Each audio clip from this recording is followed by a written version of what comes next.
dark place so cold, a vision of someone on their knees came to me so clearly.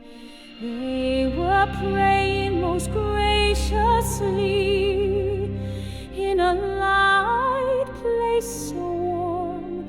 For whom do they take such loving care in this place so full of grace?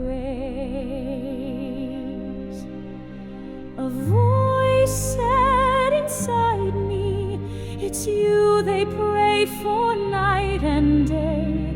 Then I felt a tear fall from my face. Oh, what grace! Oh, what grace!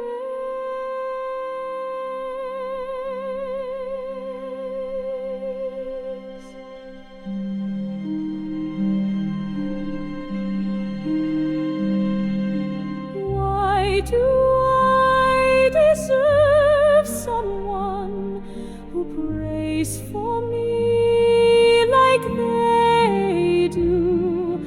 Again I ask, who can it be that prays for me so sweetly? And with no further word, I could see him turn. Oh, Jesus.